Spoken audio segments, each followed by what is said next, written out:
there was something really special today that I never saw before. When we got there today to Birkenau, remember the Israeli group that was singing Hatikva, and we came in just as they sort of started it? What's this trip about? I mean, here are the Israelis, probably half of them don't speak English too well. And you guys immediately joined that circle. I don't know where your bus was at that point, because I sort of just kind of got sucked into the circle, or to the outer limits of that circle. And I finished that tikva with them, as many of you did.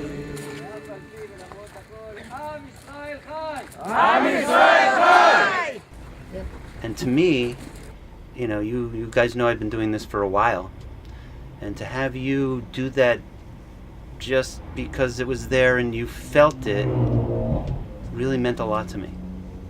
And it sort of put a little stamp, actually a very big stamp, on what I do, and why I do this, and why I work with such incredible people as our survivors for all these years, who have really changed my life in so many different ways. Because it really is about, we have this place that we're going to be there in about 4 days. We're going to be there, and we're going to celebrate in Israel.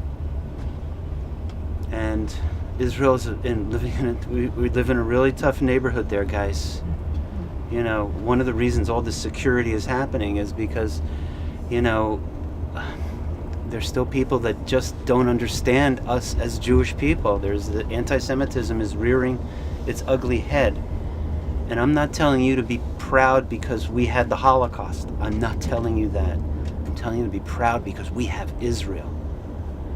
And we did lose a lot in this country. And you're going to learn more about the culture of this country, the Jewish culture, on how enmeshed it was within the culture of Poland. And so much was lost here.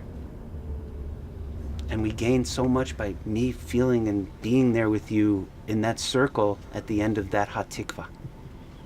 So I want to thank you guys for just doing it and being it. It really made my day that much more important. So, thank you. My name is Joseph Eckstein, and my other name, I got a tattoo in my hand, arm, is B14 777. I don't want to show you, I'm too cold here. I was in Birkenau, and mid-January, I just got out from sickness. I have typhoid fever, and I was there,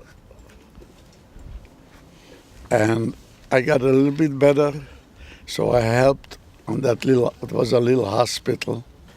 What happened, we separated, we got to the big shots, the professors, some couples, some socialists they were all know what they do and what's happening.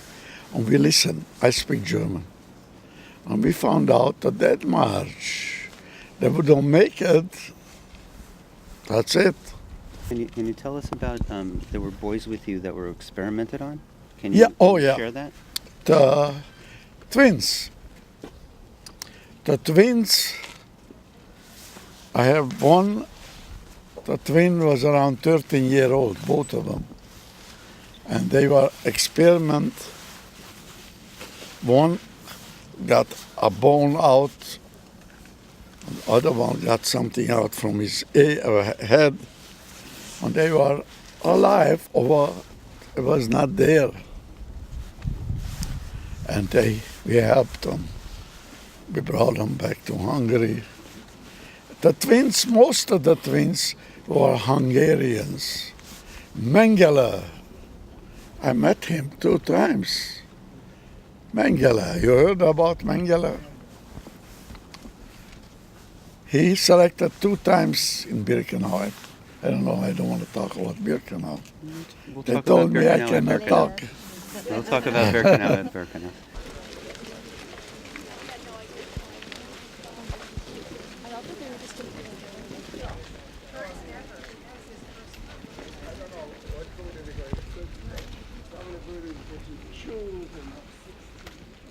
This was a gallows. How many of you read the book Night?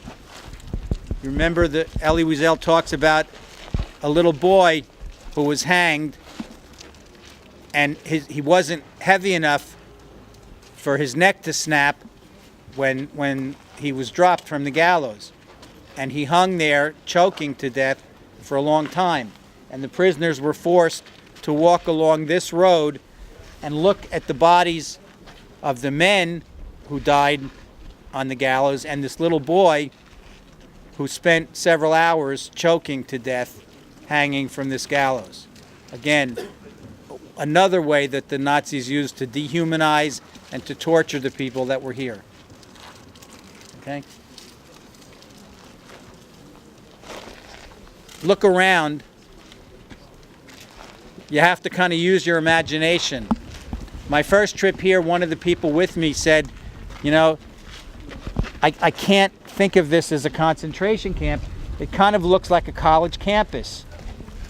Orderly buildings, nice green grass, clean roads. Okay, so you have to kind of use your imagination. We're 40 people in our bus, 150 in the region. Think about thousands and thousands of people lined up in front of all these buildings and then walking down this road and out the gate.